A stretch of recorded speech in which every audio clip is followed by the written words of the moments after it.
Imagine being able to track time across the globe, all on a watch that is as elegant as it is functional.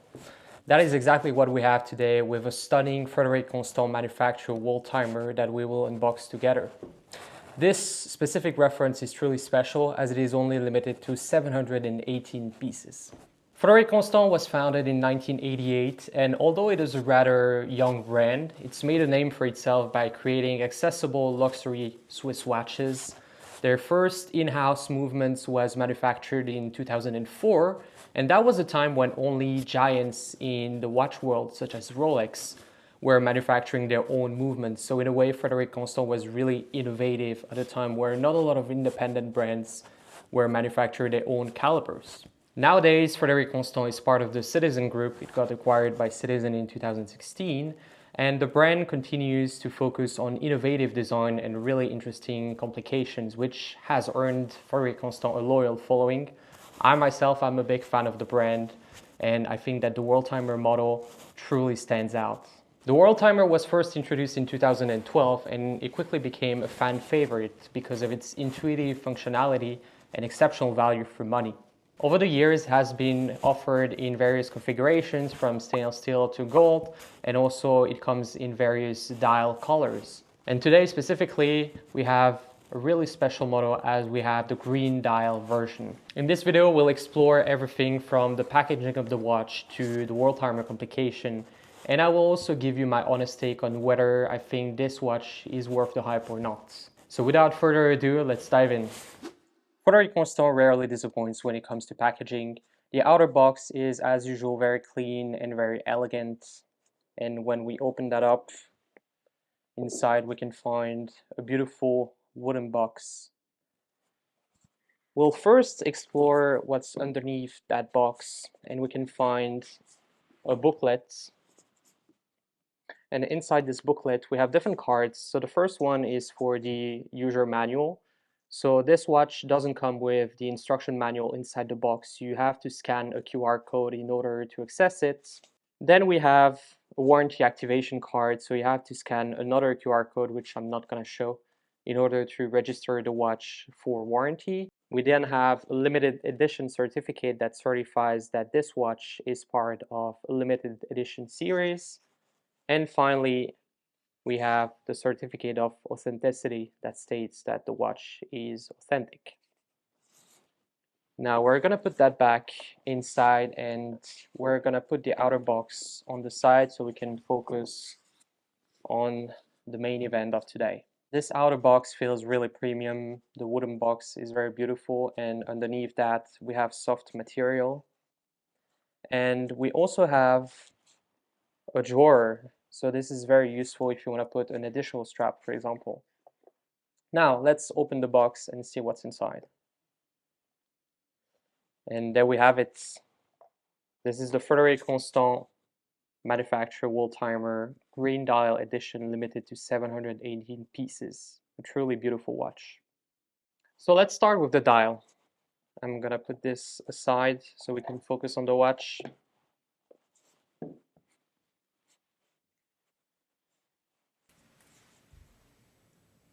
So the dial is truly beautiful. It is green and white, and the color slightly changes depending on the light.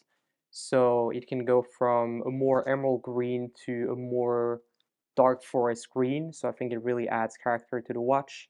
And we have a lot of texture as well with the engraved continents in the middle of the dial. The case is made of stainless steel and it is entirely polished. The case is 42 millimeters in diameter and 12.1 in thickness, and it has a lug-to-lug of 48.8. So although it is a 42 millimeters watch, because of a shorter lug-to-lug and also soft edges, this watch actually wears more like a 41, even maybe like a 40. So even for smaller wrists, it should be totally fine.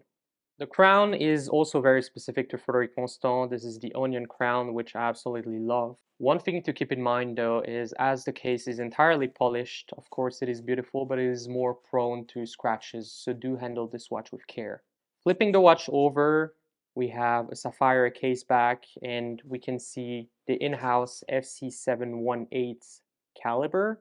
This movement was first introduced in 2012 with the first edition of the Worldtimer, and it has proven to be very reliable over the years. So you're not buying a brand new Worldtimer caliber, you're buying something that is reliable and trusted for more than 10 years. The finishing and level of refinement is very good, and it is usually something that you would expect from more expensive watches. And the FC718 comes with 38 hours of power reserve, which is okay, but not exceptionally good. So now let's talk complications. So obviously this watch has a Worldtimer complication. We'll see that it also has a date complication. So how does the Worldtimer complication work in practice? Well, we have two different discs.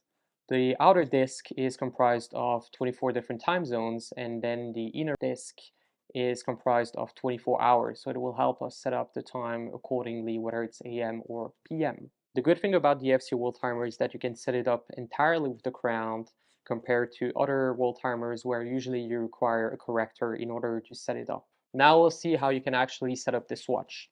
So when you're in the first position or neutral position with the crown, first you want to wind the movement. Now we will put the crown in the second position, which will allow us to rotate the outer disk with the 24 time zones and also change the date.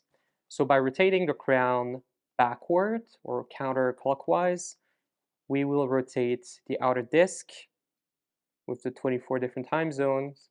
So in my case, I am based in Geneva, so I'll put Geneva at 12 o'clock. Now, by rotating the crown forward or clockwise, we can set up the dates as well. Once that is done, we will move the crown to the third and final position, and now we can change the time.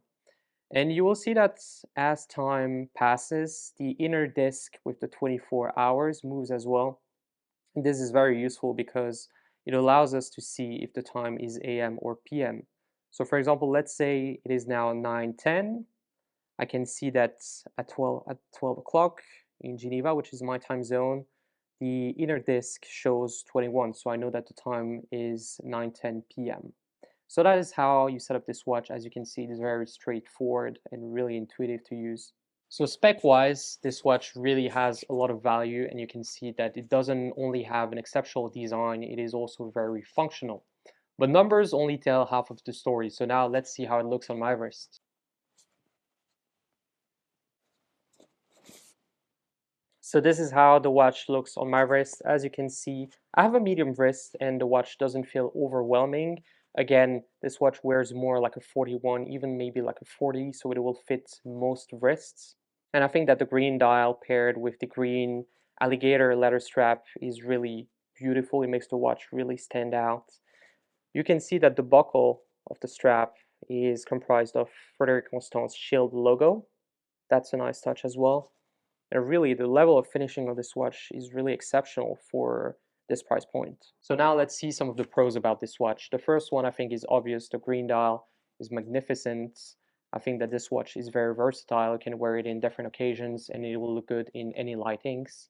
The second one is the Worldtimer function, which is very intuitive and easy to use as you can control everything with a single crown. And the final pro is the price point. I think that getting an in-house movement of this quality with this level of finishing is really exceptional, and I think that the value of money that you get with this Frederique Constant is really amazing. But of course, this watch also comes with cons. So the first one I mentioned before is the 38 hours of power reserve, which is really not exceptional when you compare that with modern watches. Then the polish case, even if it is beautiful, is really prone to scratches, so that is definitely one thing to keep in mind. And the last con is that the date disc, which sits at 6 o'clock, covers some of the Worldtimer display. So let's say you want to keep track of a different time zone that is at 6 o'clock. It will not be that easy to read the time, so that is also one thing to keep in mind. So the question is the Frederique Constant Worldtimer worth it?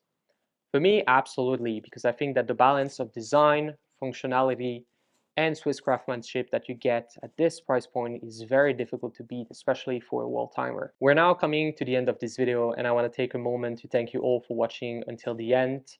This is my first video, so I would love to hear your feedback. What did you like about it? What could I improve on? So please do let me know your feedback in the comments so I can improve and make my second video even better. With that said, if you enjoyed this video, please consider giving it a like and subscribing to the channel for more watch reviews and content. And do let me know, what's your favorite Worldtimer, and would you add this Frederique Constant to your collection? Thank you again, and I'll see you in the next one.